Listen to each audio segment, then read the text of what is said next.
আজি কেইমাহমানৰ আগৰ কথা। অসমৰে এগৰাকী অভিনেত্ৰী আৰু নৃত্যশিল্পী চুমী বৰা নামৰ ছোৱালীজনী এক বিতৰ্কত সোমাই পৰিছিল। বিতৰ্কৰ বিষয় আছিল যে ট্ৰেডিঙৰ জৰিয়তে তেওঁৰ কোনো সংগীয়ে মানুহৰ পৰা বৃহৎ সংখ্যক পইচা লুটপাত কৰিছিল আৰু সেই ঘটনাটোৰ লগত চুমী বৰা পৰোক্ষভাৱে জড়িত হৈ পৰে। যিহেতু চুমীৰ মুখখন এখন চিনাকী মুখ আছিল অসমৰ সাংস্কৃতিক জগতখনত, গতিকে চুমী বৰা তাত থকাৰ বাবে বিতৰ্ক বেছি হ'বলৈ আৰম্ভ কৰিলে। আৰু চুমী বৰা যিহেতু তাত জড়িত হৈ আছিল, চুমী বৰাৰ চেহেৰাৰ পাতিও এগৰাকী ধুনীয়া ছোৱালী, অভিনয়ৰ ক্ষেত্ৰতো আছিল আৰু নৃত্যৰ ক্ষেত্ৰতো আছিল, গতিকে চুমী বৰাক ট্ৰল কৰা মানুহৰ সংখ্যা যথেষ্ট পৰিমাণে বাঢ়ি আহিল। শেষত এনেকুৱা এটা অৱস্থা পালেগৈ যে অসমৰ যি সংবাদ জগতত কোনোদিন নোহোৱা এটা ঘটনা ঘটিল যে অতি নিকৃষ্টভাৱে চুমীৰ ব্যক্তিগত চৰিত্ৰ, চুমীৰ ব্যক্তিগত জীৱনক লৈ বিভিন্ন ধৰণৰ তুচ্ছ তাচ্ছিল্য কৰা বাতৰি আৰম্ভ হ'ল। মোৰ জীৱনত মই কেতিয়াও দেখা পোৱা নাই ইমান নিকৃষ্টভাৱে অসমৰ সংবাদ মাধ্যমে বাতৰি প্ৰকাশ কৰা, তাকো এগৰাকী মহিলাক লৈ। চুমী বৰাই যিখিনি কাম কৰিছিল বা চুমী বৰাৰ সংগীসকলে যি কাম কৰিছিল, এই কাম একেবাৰে গৰিহণাযোগ্য। আপুনিয়ে হওক ময়ে হওক, সকলোৱে আমি একেমুখে ক'ম। আজিৰ তাৰিখত গম পালোঁ যে চুমী বৰাৰ ইতিমধ্যে জামিন হৈছে আৰু চুমী বৰাৰ অধিবক্তাই এই কথা জানিবলৈ দিছে যে চুমী বৰা এতিয়া মুকলি আকাশৰ তলত থাকিব, কিন্তু তেওঁ যি আইনী প্ৰক্ৰিয়া সেয়া চলি থাকিব।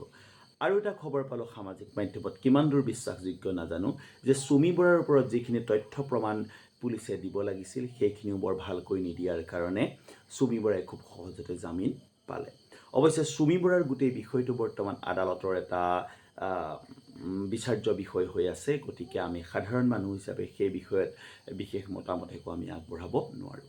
কিন্তু এটা কথা ঠিক যে চুমী বৰা নামৰ যিজনী ছোৱালী অভিনয় কৰিছিল, মাজে সময়ে নাচিছিল, কিবা কিবি চিনেমা কৰিছিল আৰু লাহে লাহে তাই বিতৰ্কৰ ফাললৈ গুচি গৈ ট্ৰেডিং কোম্পানীৰ কিবা মায়াজালত সোমাই পৰিল আৰু অৱশেষত গৈ তেওঁৰ ঠিকনা হ'লগৈ জেল।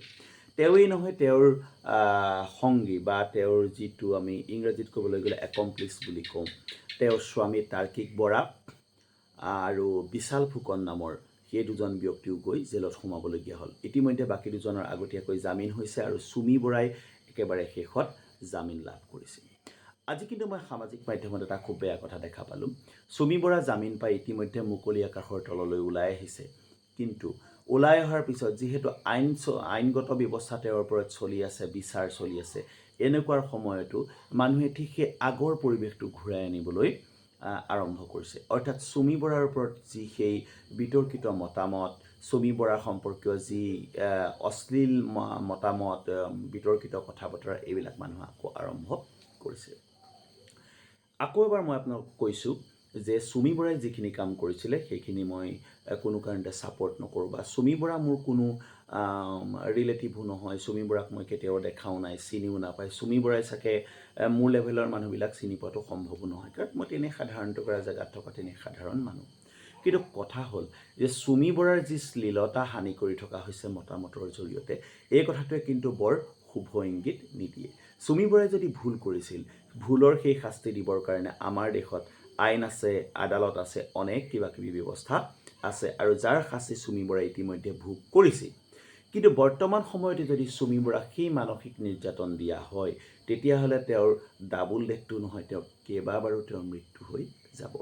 আগৰ ছোৱাত যিখিনি সময়ত মানুহে কঠোৰ সমালোচনা কৰিছিল, চুমী বৰাই এটা দিয়া বাইট মই লুকাই থকা নাছিলোঁ, পলাইহে আছিলোঁ জাতীয় এনেকুৱা কিবা এটা কথা কৈছিল, তাকে লৈ বহুত ট্ৰল কৰা হ'ল। এতিয়া যদি জেলৰ পৰা ওলাই অহাৰ পিছতো চুমী বৰাক সেই একেখিনি ট্ৰলকে কৰি থকা হয়, চুমী বৰাৰ মাজত যিখিনি সম্ভাৱনা আছিল সেই সম্ভাৱনাখিনি একেবাৰে নাইকিয়া হৈ যাব।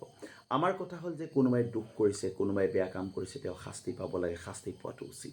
কিন্তু তাকে লৈ বা তাৰে আছিলা লৈ আমি সামাজিক মাধ্যমত যদি বাৰম্বাৰ সেইজন ব্যক্তিৰ বিৰুদ্ধে কথা কৈ থাকোঁ বা সেই ব্যক্তিজনক যদি সমূলঞ্চে ধ্বংস কৰি পেলোৱাৰ কথা আমি চিন্তা কৰোঁ, তেতিয়াহ'লে বাৰু সেয়া আমাৰ ভুল নহ'বনে? চুমী বৰাও কোনোবা এজন পিতৃৰ কন্যা, চুমী বৰাও এগৰাকী মাতৃৰে কন্যা, চুমী বৰাও কাৰোবাৰ ভনীয়েক, চুমী বৰা কাৰোবাৰ বায়েক, চুমী বৰা কাৰোবাৰ পত্নী, বহুত কিবা কিবি সম্পৰ্ক চুমী বৰাৰ আছে। যিদৰে আপোনাৰ বা মোৰ সেই সম্পৰ্কবিলাক আছে, আমাৰ নিয়েৰ এণ্ড ডিয়েৰ যিবিলাক মানুহ আমাৰ যিবিলাক খুব আত্মীয় কুটুম্ব মানুহ আমি যে কিথ এণ্ড কিন বুলি কওঁ সেই মানুহবিলাকৰ মাজত যদি কেনেবাকৈ চুমি বৰাৰ নিচিনা কোনোবা আছে আৰু যদি ইমান মানসিক অত্যাচাৰ কৰা হয় তেতিয়াহ'লে বাৰু আমি কেনেকুৱা অনুভৱ কৰিম মোৰ দৰ্শকসকলৰ প্ৰতি বিশেষকৈ আমাক ফ'ল' কৰা যিসকল দৰ্শক আছে তেখেতসকলৰ প্ৰতি এটা অনুৰোধ আপোনালোকে চুমি বৰাৰ সম্পৰ্কে যিখিনি মতামত দিয়ে সেই মতামতখিনি অন্ততঃ শালীনভাৱে দিব কাৰণ তেওঁ এগৰাকী নাৰী হৈ এগৰাকী মহিলা হৈ ভুল কৰিছে আমি জানো কিন্তু তেওঁৰ সেই ভুলৰ নিশ্চয় সংশোধন কৰাৰ ব্যৱস্থা আদালতে কৰিব আপোনাৰ মোৰ এটাই দায়িত্ব যাতে চুমি বৰাই যাতে আগৰ সেই সৃষ্টিশীল কামবোৰ কৰি আমাক পুনৰ আনন্দ দি যাব পাৰে আইনে নিজৰ বাট ল'ব আশা ৰাখিছোঁ দৰ্শকসকলে বুজি পাব আপোনালোকে কিন্তু মোক বেয়া মতামত নকৰিব কাৰণ কোনো ধৰণে মই চুমি বৰাৰ লগত জড়িত মানুহ নহয় চুমি বৰাকতো মই সামাজিক মাধ্যমত বা তেনেকৈ মাজে সময়ে দেখিহে আছোঁ